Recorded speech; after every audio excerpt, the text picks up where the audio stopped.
Good morning, ladies and gentlemen. I think it's a beautiful Wednesday morning here in Austin, Texas. Out here on the track. At this point, I'm about 11 miles in. I came out saying I was going to do 10.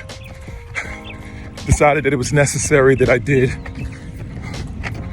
15. 15 seems to be a magic number for me. So, I said I got the time before I got to fly out a little bit later to knock it out. I'm listening to this album that someone recommended to me. It's called Fearless Motivation. And man, it's just basically positive affirmations built to music. And it just gets me, it got me hype.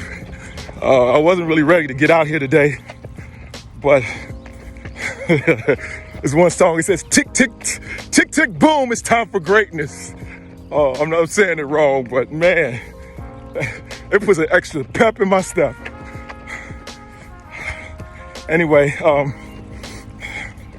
the last week or so, I've been doing more hills, and I can tell you that I'm really feeling the difference in terms of my running because of it. I knew it was necessary, so I'm glad that I did it, and coming back out on the track, it just feels different.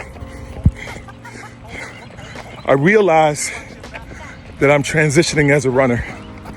I'm in the space between the regular marathoner and then the next level of ultra marathons. And I don't know exactly when it happened. I just realized that I was in that space. And I think it was always going to have to be in that space to get to that next level.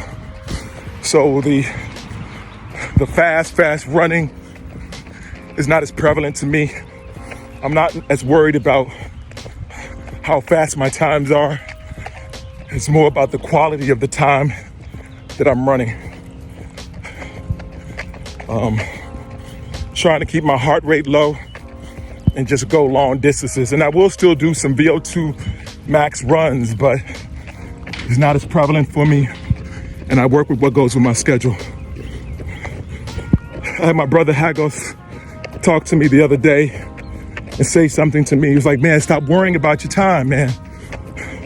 Just worry about your quality. And it was something that I'd already been thinking. Well, him saying it was just a confirmation for me. So I get excited about it. Man, I get excited about everything, really. Because the funniest thing about it is I can see the positive in any situation. And I have a friend of mine who talks about toxic positivity, that everyone can't be positive all the time. And I agree with him, but only to a small degree. And what I mean by that is, because you're positive doesn't mean that you don't relate to the things that are going on around you, and that there are going to be some valleys at some points. It just means that when you're in those valleys, instead of being depressed and beaten down by the situation, you have the opportunity to grow from it. You see, I can go to the lowest point on this earth, but I always will rise. And I realized that was something that I had to be able to get to. They say there's 3 forms of confidence. Confidence in things and people, which is fleeting. Confidence in your ability, which can be fleeting if the abilities are gone. And confidence in yourself, and that you don't lose until you die. I choose to have the last. Anyway, let me keep on going. Be blessed today and every day. Talk to you soon. Peace.